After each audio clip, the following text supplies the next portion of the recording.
ដោយសារតែជីវភាពខ្វះខាតទាំងគេទាំងយើងមកធ្វើការចំណាក់ស្រុកចំណាក់ប្រទេសឡើងស្ងាត់ស្រុកស្ងាត់ភូមិអស់ហើយបងប្អូនអើយកន្លែងធ្វើការផ្សេងវាហត់នឿយដែរប៉ុន្តែវាមិនហត់ខ្លាំងដូចអ្នកនៅលើកប៉ាល់ទេបងប្អូន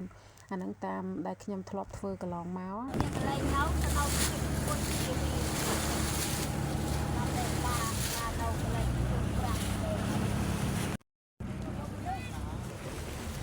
អានេះមិនកប៉ាល់ខាងខ្ញុំទេចុះមិនគេមកខាងណៃឆ្ងល់នេះ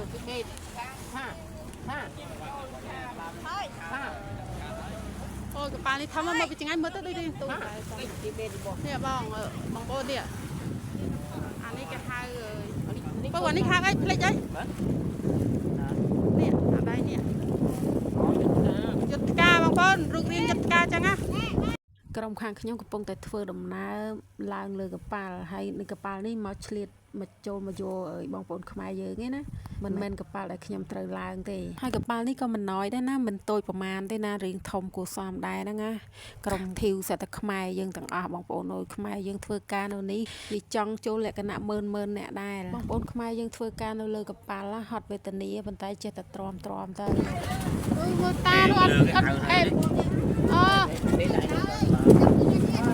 ដោយសារតែជីវភាពខ្វះខាតទាំងគេទាំងយើងមកធ្វើការចំណាក់ស្រុកចំណាក់ប្រទេសឡើងស្ងាត់ស្រុកស្ងាត់ភូមិអស់ហើយបងប្អូនអើយកន្លែងធ្វើការផ្សេងវាហត់នឿយដែរប៉ុន្តែវាមិនហត់ខ្លាំងដូចអ្នកនៅលើកប៉ាល់ទេបងប្អូនអាហ្នឹងតាមដែលខ្ញុំធ្លាប់ធ្វើកន្លងមក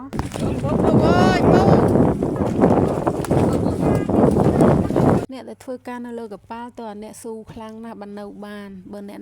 មុំទេធ្លាប់តែធ្វើការស្រួលអញ្ចឹងមកល្អូអញ្ចឹងឲ្យមកបានប្រហែលថ្ងៃផងរត់ទៅផ្ទះឬក៏រកកន្លែងការងារផ្សេងទៅធ្វើបាត់ហើយអត់នៅទេ